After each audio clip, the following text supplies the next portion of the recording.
जालन्याच्या अंबडमधील कुक्कडगाव ग्रामपंचायतीमध्ये ग्रामविकास अधिकारी लाचलुचपत प्रतिबंधक विभागाच्या जाळ्यात अडकलाय। त्यानं नमुना 8 अचं प्रमाणपत्र देण्याकरता 15,000 रुपयांची लाच मागितलेली होती। या प्रकरणी अंबड पोलीस ठाण्यात गुन्हा नोंदवण्यात आलाय।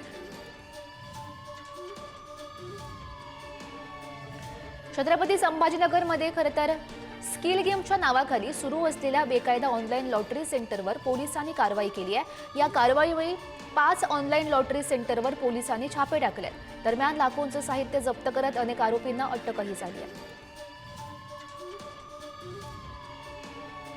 वर्ध्याच्या सेलू पोलिसांनी म्हशी चोरी प्रकरणी एकाला ताब्यात घेतल्याचं समजतंय। सेलू तालुक्यातील वडगाव शिवारातील शेतातून 2 म्हशींची ही चोरी झाली होती।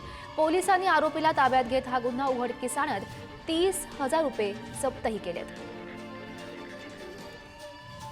छत्रपती संभाजीनगरच्या खुलताबाद येथे छापा टाकत पोलिसांनी एमडी ड्रग्सच्या साठ्यासह 60,000 रुपयांचा मुद्देमाल जप्त केला। आरोपी राहत्या घरातूनच एमडी ड्रग्सची विक्री करत होता। तो मुंबईतून ड्रग्स आणून दुप्पट किमतीनं विक्री करत असल्याचं तपासातून समोर आलंय। लातूरच्या उदगीर शहर पोलिसांनी बाळाला बेकायदा दत्तक केल्याप्रकरणी 8 जणांविरोधात गुन्हा नोंदवलाय। 100 रुपयांच्या मुद्रांकांवर एका 18 महिन्याच्या बाळाला घेतल्याचा धक्कादायक प्रकार समोर आलाय। जिल्हा महिला बालविकास अधिकारी कार्यालयानं या संदर्भात चौकशी केली होती। भंडारामध्ये माणुसकीला काळीमा फासणारी घटना समोर आली आहे। अल्पवयीन मुलीला लग्नाचा आमिष दाखवत तरुणानं अत्याचार केलेत। त्यानंतर बदनामीची धमकी सुद्धा दिली होती। या प्रकरणी सिहोरा पोलिसांनी गुन्हा नोंदवत नराधमाला बेड्या ठोकल्यात। जालन्याच्या अंबड तालुक्यातील पाथरवाल्यातील मारहाण प्रकरणी 8 जणांविरोधात गुन्हा नोंदवण्यात आलाय। पैशांच्या वादातून एकाला अमानुष मारहाण करण्यात आलेली होती। या मारहाणीचा व्हिडिओ सोशल मीडियावर सध्या व्हायरल झालेला होता। गोंदी पोलीस या प्रकरणाचा तपास करतायत।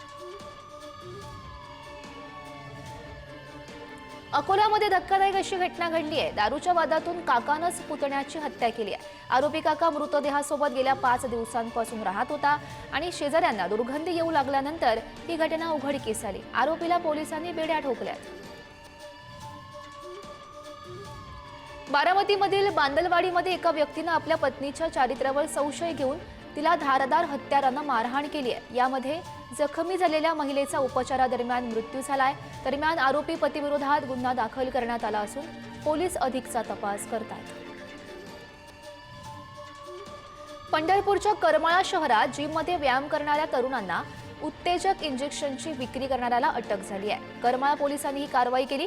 कारवाईमध्ये 11 बॉक्समधील 55 इंजेक्शन असा एकूण 18,000 रुपयांचा मुद्देमाल जप्त झालाय। रायगडच्या अलिबागमध्ये जादूटोण्याच्या नावाखाली पनवेल येथील कॉन्ट्रॅक्टरला 40 लाखांचा गंडा घालण्यात आला। अलिबाग येथे गेलेल्या कामाचे पैसे मिळवून देण्याची बतावणी करत जादूटोण्याच्या नावाखाली ही फसवणूक केली जात होती।